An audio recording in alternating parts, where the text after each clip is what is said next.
स्वागत है दोस्तों मेरे चैनल डेविड डाटा पे। तो आज के वीडियो में हम जिस फॉर्मेट में बात करेंगे वो डिफरेंट 3 टाइप ऑफ इंसेंटिव के रिगार्डिंग है। पहला इंसेंटिव जो करंट आप स्क्रीन पे देख रहे हैं वो है incentive attendance based, punctuality based. तो ये ज़्यादातर अगर देखा जाए कॉन्सेप्ट मल्टीनेशनल्स में या यूएस में इस जगह पे जो बड़ी डिफरेंट डिफरेंट बड़ी कॉर्पोरेट्स होते हैं उसमें इम्प्लीमेंट किया जाता है। ठीक है, तो ये तो है अटेंडेंस एंड पंक्चुअलिटी। मतलब एक बेंचमार्क है पंक्चुअलिटी का कि अगर सपोज 80% ऑफ अटेंडेंस, मैं ये एक एग्जांपल लेके चल रहा हूँ कि 85% ऑफ अटेंडेंस, टोटल अटेंडेंस का अगर आप पंक्चुअल हो, मतलब टाइम से आ रहे हो 85%, मतलब अगर आप 100 दिन आए हो उसमें से 85 दिन पंक्चुअल आए हो तो एक बेंचमार्क सेट कर दिया, आप एलिजिबल हो जाओगे इंसेंटिव के। ठीक है, तो ये इंसेंटिव क्राइटेरिया है। तो ये पहला हमारा इंसेंटिव टाइप है। सेकंड है टेन्योर बेस्ड। अगर कोई अपना टेन्योर कंप्लीट करता है, उसका एक बेंचमार्क किया, अगर 2 साल कोई कंप्लीट करता है तो उसे ये देखो बेंचमार्क वाइज यहाँ इंसेंटिव का एक अमाउंट सेट किया है कि 2 साल जिसके कंप्लीट हो गए तो उसको 1000 चाहे वो कैश के काइंड मिलता हो, मतलब बैंक में मिलता हो पैसा, या फिर कोई वाउचर। कंपनीज क्या करती है 5 साल, जैसे फ्लिपकार्ट है वो क्या करती है 5 साल जिसके कंप्लीट होते हैं उसको 20,000 रुपए का गिफ्ट वाउचर देती है कि कुछ भी परचेज कर सकते हो 20,000 का। ठीक है, तो ये है कैश और काइंड जो भी हो सकता है, इतनी वैल्यू का उनको देंगे। ये बेंचमार्क सेट किया है इतने ईयर्स के काम करने के बाद।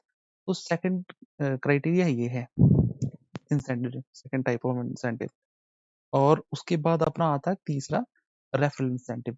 ये ये तो बड़ा कॉमन कॉन्सेप्ट है कंपनीज में ना, खासकर कॉर्पोरेट कंपनीज या एमएनसीज में, कि अगर सपोज मैं किसी कंपनी में काम करता हूँ और उस कंपनी में वैकेंसी निकली है, कोई किसी भी डिपार्टमेंट में निकली है सपोज, तो मैं किसी कैंडिडेट को रेफर करता हूँ। मेरा कोई फ्रेंड है या नॉन टू कोई बंदा है, कलीग है पुराना, उसको रेफर किया कि हाँ ये बंदा जॉब ढूंढ रहा है, और उसका इंटरव्यू कराता हूँ और वो सेलेक्ट हो जाता है। तो सर्टेन अमाउंट डिसाइड किया होता है कंपनी ने कि आपको इतना बोनस मिलेगा, रेफरल बोनस। ये इसने इस बंदे को रेफर किया था तो इसको 5,000 10,000 जितना भी हो बोनस मिलता है। ठीक है, उसका भी पर क्राइटेरिया होता है कि वो अगर ज्वाइन कर रहा तो इतने दिन कम से कम काम करेगा, उसके बाद उसको इंसेंटिव देंगे एम्प्लॉय को जिसने रेफर किया है। ऐसा नहीं है कि वो आज आया और 10 दिन में छोड़ के चला गया तो उसको इंसेंटिव मिलेगा, ऐसे नहीं मिलता। अब उससे बेनिफिट क्या होता है कि कंपनी किसी कंसल्टेंट को हायर करती है, वो कैंडिडेट भेजता है तो वो पूरा 1 महीने की सैलरी लेता है। सपोज कोई बंदा हायर किया है इन्होंने किसी कंसल्टेंसी फर्म के थ्रू, 1 लाख रुपए सैलरी है, तो 1 लाख रुपए सैलरी वो भी लेंगे, कंसल्टेंट भी 1 लाख रुपए कमीशन लेगा अपना। ठीक है ना, तो वो जो स्टाफ है उसको 10,000 रुपए फिक्स कर देते हैं, 10,000 रुपए इंसेंटिव मिलेगा आपको, रेफरल बोनस मिलेगा। ठीक है, या इंसेंटिव अवार्ड, तो रेफरल इंसेंटिव, तो उसमें फायदा रहता है कंपनी का। तो आ जाओ कैलकुलेशन सिनेरियो देख लेते हैं कैसे कैसे बनेगा। सपोज ये डाटा है 2023 का, इस एम्प्लॉय ने इतने दिन काम किया है, 250 दिन काम किया है, और 15 दिन वो मतलब एब्सेंट रहा है, और उसके टोटल 250 में से पंक्चुअलिटी डेज रहे हैं 240। ठीक है, तो अब हम ये देखते हैं कि कितने परसेंट, कितना टाइम वो अ, मतलब टाइम से आया है। ठीक है, कितने दिन वो टाइम से आया है, परसेंटेज क्या रही है। तो punctual days divided by total working days. तो मैं, अब देखो मैं इसमें फिल्टर लगाता हूँ। अब सपोज मैं ये मान के चलूं कि मैं, मेरे यहाँ पर बेंचमार्क है कि 90% से ज्यादा अगर कोई आता है, 90% का बेंचमार्क है, अगर जिसका 90% है तो वो एलिजिबल हो जाएगा 5,000 रुपए के इंसेंटिव के लिए। और इससे ऊपर जितना भी आएगा उसको उस प्रोपोर्शन में मतलब एक्स्ट्रा मिलेगा। मतलब 90% पे अगर 5,000 है तो 91% में उसी प्रोपोर्शमेंट में कुछ ज्यादा पैसा मिलेगा। ठीक है, तो पहली बात तो हम यहाँ पर कर लेते हैं, एलिजिबिलिटी सेट करते हैं हम। इफ एक कंडीशन लगाते हैं, अगर ये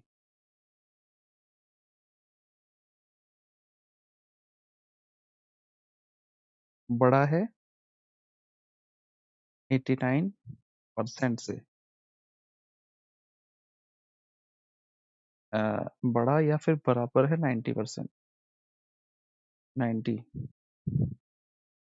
तो एलिजिबल, ठीक है। अदरवाइज नॉट, देखते हैं फॉर्मूला काम करता है क्या, एलिजिबल, ठीक है।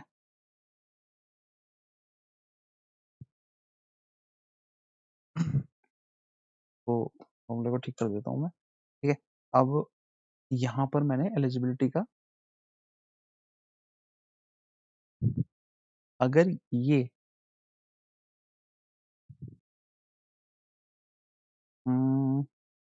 This divided by this is bigger than 90, बिगर, ये बड़ा या बराबर है 90 के, ठीक है, तो एलिजिबल, अदरवाइज, ठीक है, 90% है ना। तो अब देखो इसमें नॉट एलिजिबल कौन कौन से आए, ये ये क्यों आए नॉट एलिजिबल, क्योंकि इनका परसेंटेज 90 से कम होगा। देखो 83% है, 90 से कम है तीनों का, तो इसलिए नॉट एलिजिबल में आ गए, ठीक है। और बेंचमार्क हमारा 90% पे कितना था, 5000। तो अब हम ये देखेंगे, एक काम ना करें, यहाँ पर परसेंटेज ही निकाल लेते हैं, तो percentage of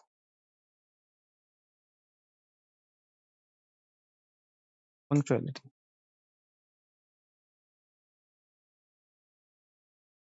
punctuality this divided by total number of days, alt H P, ठीक है, ओके। तो अब क्या है, 5000 डिवाइडेड बाय 90% इंटू, ठीक है। अगर ये 90% होता तो 5000 मिलता, अगर 90 से ज्यादा है तो उसी प्रोपोर्शमेंट में उसका अमाउंट भी बढ़ जाएगा। M5, ठीक है। और अब ये सारे में कॉपी पेस्ट कर देते हैं हम।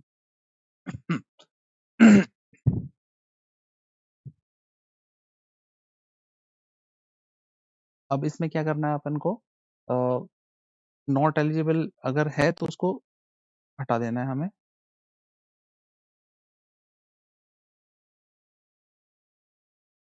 ठीक है।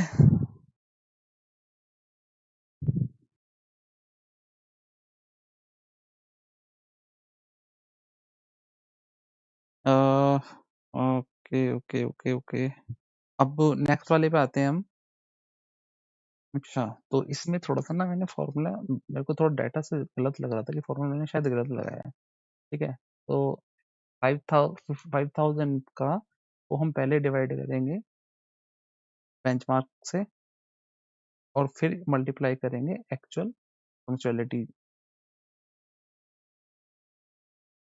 बेंचमार्क को डिवाइड करेंगे, ओ सॉरी, इंसेंटिव को बेंचमार्क से डिवाइड करेंगे और फिर मल्टीप्लाई करेंगे पंक्चुअलिटी से, ये निकल के आएगा। अब तो F4 कर देते हैं, जी, जी से हटाना पड़ेगा, एम को हमें फ्रीज करना पड़ेगा, अब आ जाएगा, ठीक है। अब जैसे जहाँ 100% वहाँ 5500 आ गया, जहाँ 96% वहाँ 5300, तो ठीक है, अब सही आ रहा है। तो ये इंसेंटिव बना हमारा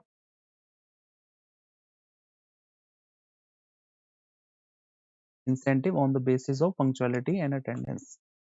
ठीक है, अब सेकंड क्राइटेरिया हमारा जो है इंसेंटिव, वो है टेन्योर बेसिस। तो टेन्योर बेसिस का बेंचमार्क क्या है? 2 साल जिसको हुए उसका 1000 इंसेंटिव, 3 साल हुए जिसको उसका 3000, और जिसको 5 साल हुए हैं, ठीक है। तो अब यहाँ पर हम देखते हैं जिनका 2 साल हुआ है। ओके, तो पहले तो हम इसको नीचे ले जाते हैं यहाँ, क्योंकि इसका मैं अभी कोई फॉर्मूला नहीं लगा रहा, सीधा यहाँ से ही देखो, जिसको नहीं फिल्टर का नहीं पता तो उसको यहाँ से फिल्टर करना है, और इधर 2 सिलेक्ट कर रहा है, 2 पे 1000 है 1000 रुपये इंसेंटिव है, 3 साल देखेंगे हम 3 साल पे है 3000। अब 5 साल देखेंगे हम, 3 साल क्योंकि जो 4, अब आप कहोगे कि जिसके 4 साल हो गए उसको भी मिलना चाहिए, नहीं। अब जिसके 4 साल हुए हैं ना, उसको पिछले साल जब 3 साल का बेंचमार्क सेट किया हुआ है, जिसका जैसे मैंने आज ज्वाइन किया, जब मैं 2 साल मेरे को काम करते हो जाएंगे तो मुझे वो इंसेंटिव मिलेगा, 3 साल पे भी मिलेगा, फिर 4 साल जब हो जाएंगे जब मिलेगा, फिर 5 साल जब होंगे ना, 5वें साल फिर मिलेगा मुझे। तो 4 साल जिसका है उसको नहीं मिलेगा, 5 साल जिसको हुए हैं उसको 5000 रुपये इंसेंटिव मिलेगा, ठीक है। फिर उसके बाद जिसको 10 साल हो गए, 10 साल, उसको सीधा 20,000 रुपये मिलेगा, और जिसको 15 साल हुए हैं,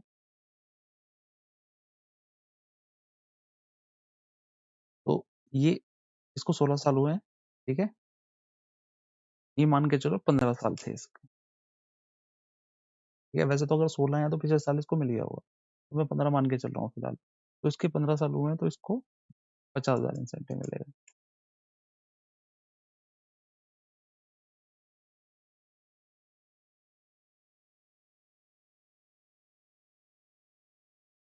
इंसेंटिव अमाउंट यहाँ पर आएगा, ठीक है। ये 15 साल वाला है, 10 साल वाला है, ये 15 साल वाला है, ये 5 साल वाला है, 3000 3 साल में है, और ये 15 साल, ये 10 साल, ये 1 साल, ये 15 साल, ये 5 साल, ठीक है। कॉपी, और यहाँ पर हम फॉर्मेट पेस्ट कर देते हैं। तो ये इंसेंटिव हमारा, अब जो ब्लैंक वाले हैं ना, इसमें मैं क्या करता हूँ, कुछ डाल देता हूँ, वो खाली खाली सा ही लग रहा है ना, तो कंट्रोल जी प्रेस करेंगे, कंट्रोल प्लस जी, फेशियल कैरेक्टर ब्लैंक, ठीक है। मैं सिर्फ ब्लैंक सेलेक्ट करता हूँ और 0 टाइप करके कंट्रोल एंटर, ठीक है। अब मैं जहां मैं डालना चाह रहा था वहां आ गया, 0 लेके आना चाह रहा था, जो खाली था ना ब्लैंक था, वहां 0 लेके आ गया मैं, ठीक है। तो टोटल इंसेंटिव हमारा ये बन गया 2,04,000। अभी क्रिसमस के टाइम पे कंपनी ज्यादातर इस टाइम पे ही देती है, न्यू ईयर पे, इंडिया में जैसे दिवाली पे चलता है, दिवाली पे भी हो सकता है। अब ये रेफरल इंसेंटिव है। रेफरल इंसेंटिव में कंडीशन रहेगी कि बंदा हायर हुआ है, तो मैं ये मान के चलता हूँ जो जो हायर हुए हैं मैं डाटा सिर्फ उसका लेता हूँ, जो हायर ही नहीं हुआ उसका क्या डाटा लूंगा मैं। तो हमने कंडीशन लगाई है कि जो incentive after 3 month of the joining of employee,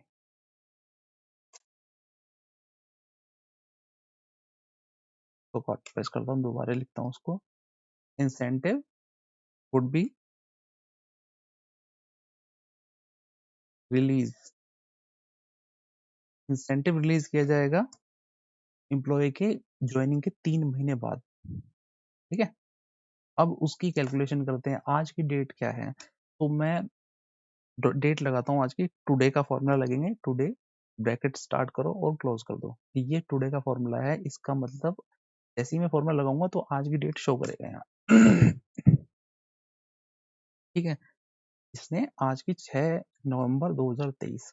तो ये जब भी मैं इस फाइल को खोलूंगा ना, ये ऑटोमेटिक अपडेट होगी। कल को अगर मैं खोलूंगा इस फाइल को तो 7 तारीख दिखाएगा। ठीक है, तो अभी क्या है, एलिजिबिलिटी देखते हैं। पहले हम एक कॉलम इंसर्ट करते हैं जो मैंने यहाँ पर किया था इस वाले में, एलिजिबिलिटी। इसे कॉपी करता हूँ मैं,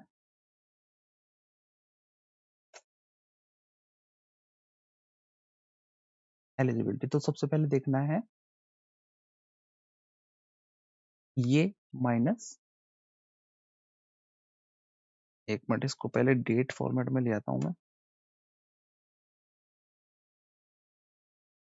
एच ए 210 दिन हो चुके हैं इसमें। तो मेरे को यहाँ कंडीशन क्या डालनी है, इफ दिस, अगर आज की डेट माइनस ज्वाइनिंग की डेट का डिफरेंस बड़ा है कितने से, 3 महीने कितना होते हैं, मतलब 90, 3 महीने 90 दिन होते हैं। अगर 90 दिन से ज्यादा है देन इंसेंटिव कितना है, हम मान के चलते 5,000 रुपए इंसेंटिव। नहीं नहीं, पहले मेरे को एलिजिबिलिटी में, देन एलिजिबल है या नहीं है, देन एलिजिबल, एलिजिबल। ठीक है, अदरवाइज नॉट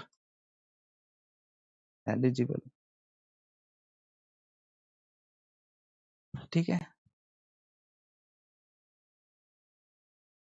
अब पहले पहले तो मेरे को ये करना पड़ेगा, इसको फ्रीज करना पड़ेगा, नहीं तो ये डाटा नीचे खिसकता चला जाएगा फॉर्मूला। तो आई को मैंने फ्रीज कर लिया, अब फॉर्मूला ठीक लेगा ये। तो ये सारे एलिजिबल हैं। ठीक है, अब आपको लगेगा कहीं फॉर्मूला गलत तो नहीं है। अब देखो, ये 11वां महीना है, यहाँ पर मैं डेट का फॉर्मेट चेंज कर देता हूँ, ठीक, तो ये आपको आइडिया हो जाए। ये लो, ठीक है, 6 नवंबर, सॉरी 6 नवंबर है। ऐसे ही यहाँ भी डेट का फॉर्मेट चेंज कर देते हैं अपन, तो भी मंथ में ले आते हैं। ठीक है, अब मैं सपोज ये मान के चलूं कि ये वाला, ये मई दिखा रहा है, मई में, मैं इसको मई ना करके और इसको मैं कर देता हूँ अक्टूबर, 10 अक्टूबर की ज्वाइनिंग दिखा देता हूँ। तो ये ऑटोमेटिक, अब इसको देखना, ये वाला कॉलम है, आपको ये सेल देखना है, इसको मैं येलो कर रहा हूँ और यहाँ पर मैंने 5 की जगह इसको 10 कर दिया अक्टूबर। तो देखो ये एलिजिबल था, ये नॉट एलिजिबल आ गया, मतलब इसमें पैसा नहीं मिलेगा।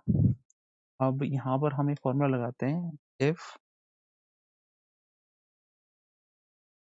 दिस, अगर ये, अगर ये वाला सेल बराबर है इज इक्वल टू एलिजिबल, अगर एलिजिबल के बराबर है, ये अगर एलिजिबल है, देन यहाँ पर करेंगे 5,000। अगर ये एलिजिबल है तो 5,000 रुपये देंगे, अदरवाइज 0।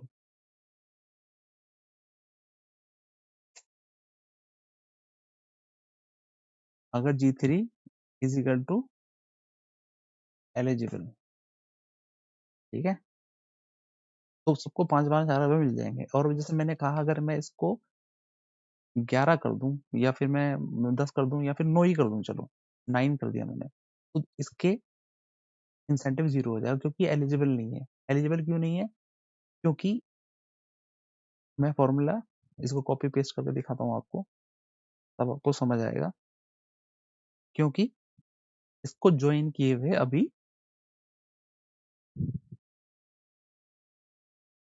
57 दिन हो गए सिर्फ।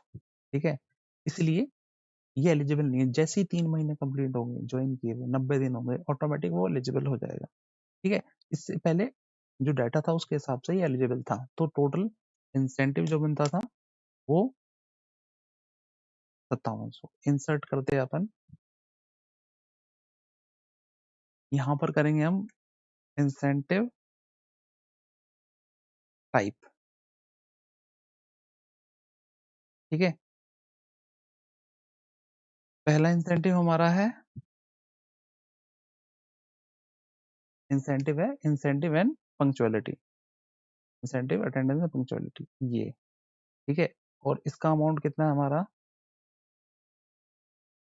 इसका अमाउंट है, नीचे से ले लेंगे, टोटल किया हुआ मैंने। फिर दूसरा हमारा है टेन्योर बेस्ड, और इसका अमाउंट टोटल कितना आ रहा है हमारा, नीचे टोटल किया हुआ है 2,04,000। और रेफरल इंसेंटिव है थर्ड वन हमारा, तो यहाँ पर हम करते हैं रेफरल इंसेंटिव, और टोटल अमाउंट कितना है 70,000 HK, यहाँ पर अमाउंट डालते हैं। ठीक है, तो ये 3 इंसेंटिव है हमारे पास। अब इंसेंटिव का हम चार्ट बना लेते हैं।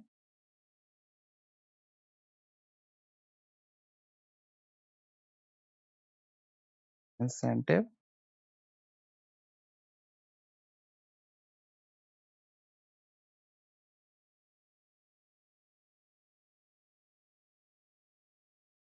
ये लो, ये 3 इंसेंटिव है हमारे। तो अपन ने काम करते हैं, इसको थोड़ा सा और अट्रैक्टिव करने के लिए ग्रिड लाइन हटाते हैं यहाँ से, तो ऑल्ट BA, ठीक है।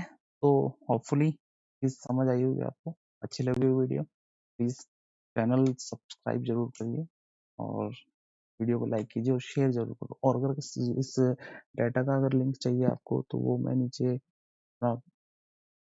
उसका टेलीग्राम का लिंक डाल रहा हूँ, आप उसको ज्वाइन करके चैनल को, और मैं डाटा उस पर पोस्ट करता रहता हूँ ना, ये वाला इस फाइल का। तो प्रैक्टिस करनी है तो आप वहाँ जाके फाइल को ले सकते हैं और उधर से प्रैक्टिस कर सकते हैं।